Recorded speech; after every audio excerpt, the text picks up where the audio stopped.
வணக்கம் TNPSC dreamers. இன்றைக்கி நம்ம பொது தமிழ் ப்ரீவியஸ் இயர் கொஷின் பேப்பர்லேருந்து 10 நிமிஷத்தில் 10 கேள்வி பதில் பக்காவாக பார்க்க போகிறோம். வாங்க பார்க்கலாம். 2018 குரூப் 4 பொது தமிழ் கேள்வித்தாளிலிருந்து அடுத்த 10 21லேருந்து 30 வரைக்கும் பார்க்க போகிறோம். ஓகேங்களா?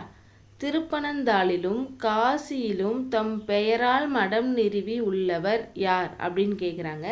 2 ஊர் சொல்லியிருக்காங்க, திருப்பனந்தாள், காசி.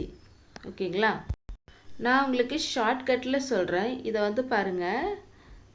அதில் ஃபர்ஸ்ட் லெட்டர் மட்டும் எழுதிக்கோங்க, காதி. ஓகேங்களா?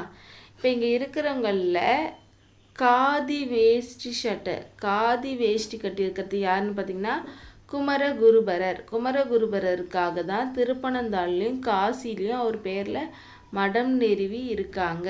ஓகேங்களா? அடுத்த கேள்வி போலாங்களா?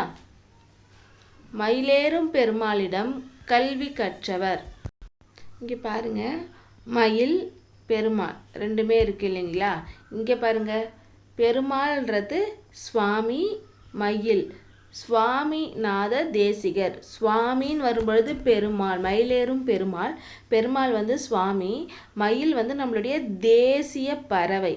அப்போ சுவாமிநாத தேசிகர் அப்படின்ட்டு நம்ம ஞாபகம் வச்சுக்கணும். சுவாமி தேசியம்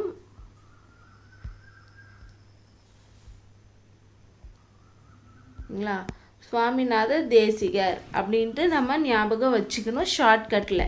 அடுத்த கேள்வி போலாங்களா? உடம்பார் அழியின் உயிரார் அழிவர், திடம்பட மெய்ஞானம் சேரவும் மாட்டார். இத்திருமந்திர பாடல் இடம்பெற்ற தந்திரம் எது? இந்த கேள்வியை இப்போ இதில் திருமந்திர பாடல், இந்த திருமந்திரம் தான் இந்த நூல், அதை சொல்லிட்டாங்க. சில சமயம் சொல்லாமல் என்ன நூல்னு கேட்பாங்க. அப்போ நம்ம அதை திருமந்திரம்னு சொல்லுவோம். இப்போ இங்கே கொடுத்துட்டு அது எத்தனாவது தந்திரம் அப்படி கேட்குறாங்க. 3வது தந்திரம் அப்படின்னு சொல்லிட்டு இதை எழுதுனது யாருன்னு பார்த்தீங்கன்னா திருமூலர். ஓகேங்களா? திருமூலர் தான் இதை எழுதியிருப்பார். அவர் தான் சொல்வார், உடம்பு தான் முக்கியம், உடம்பை வளர்த்தேன் உயிர் வளர்த்தேனே. ஓகேங்களா? உடம்பு நல்லா இருந்தால் உயிர் நல்லா இருக்கும் அப்படின்னு சொல்வார். அதுக்கு நம்ம வடிவேல் ஃபுல் கட்டுற ஃபோட்டோ ஏன் போட்டிருக்கான் அப்படின்னு பார்த்தீங்கன்னா, நம்ம உடம்பு முக்கியம். திருமூலரை பொறுத்தவரைக்கும் அதுதான் அவர் சொல்லியிருப்பார். நல்லா சாப்பிட்ணும், 3 வேளையும் நல்லா சாப்பிட்ணும். ஓகேங்களா?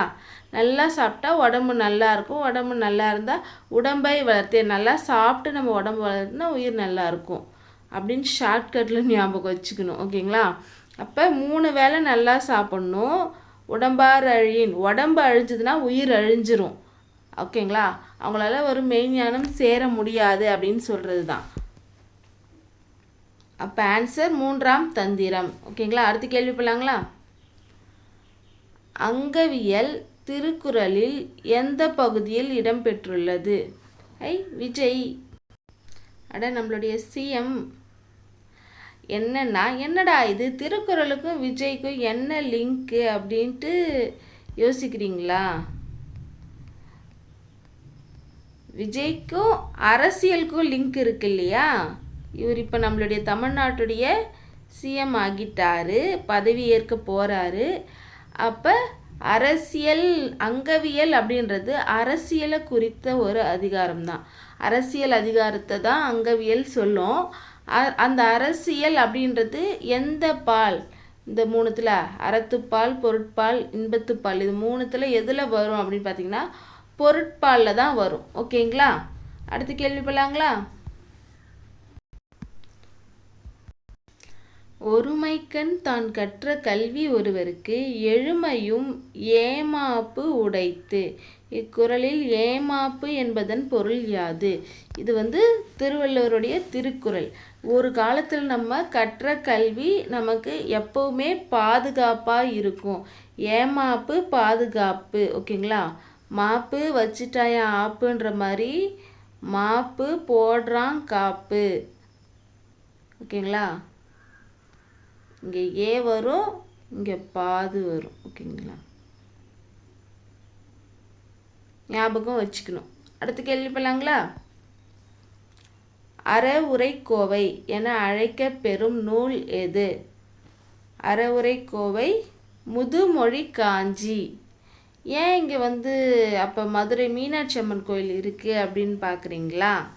என்னன்னா இதை எழுதுனது மதுரை கூடலூர் கீழார்.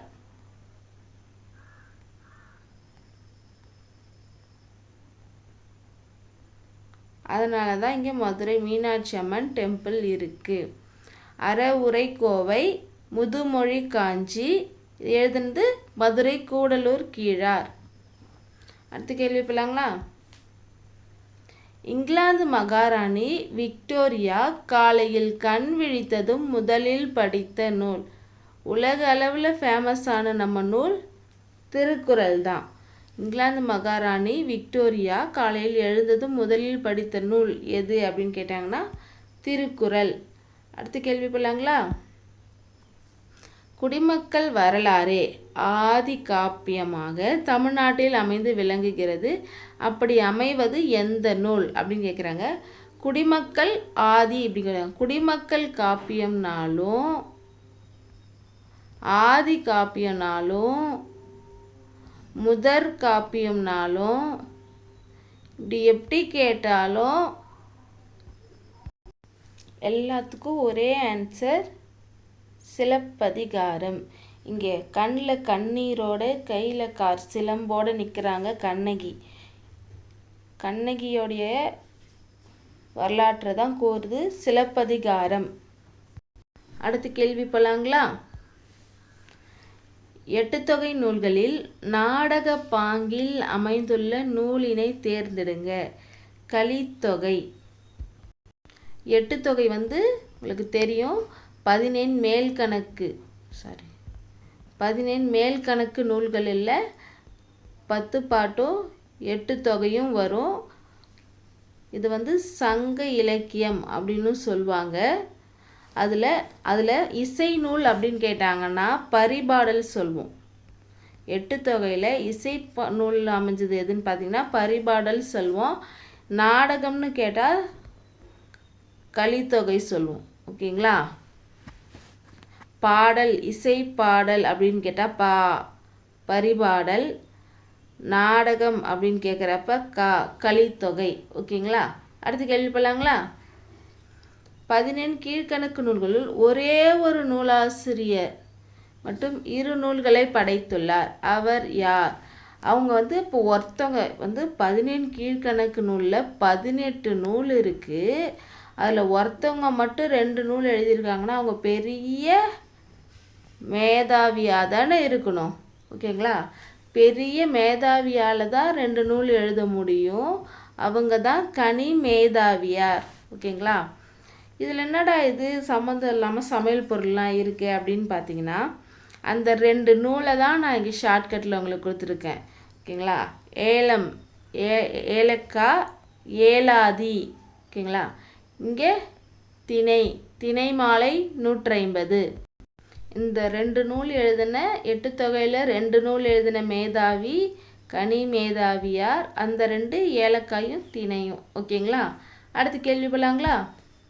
இன்னைய 10 கேள்வி முடிவடைஞ்சிருச்சு. நாளைக்கு அடுத்த 10 கேள்வியோடைய உங்களை மீட் பண்ணுறேன். அது வரைக்கும் வீடியோ பிடிச்சிருந்தால் லைக் பண்ணுங்கள், கமெண்ட் பண்ணுங்கள். சப்ஸ்கிரைப் பண்ணாதவங்க முதல்ல சப்ஸ்கிரைப் பண்ணுங்கள். நன்றி, வணக்கம்.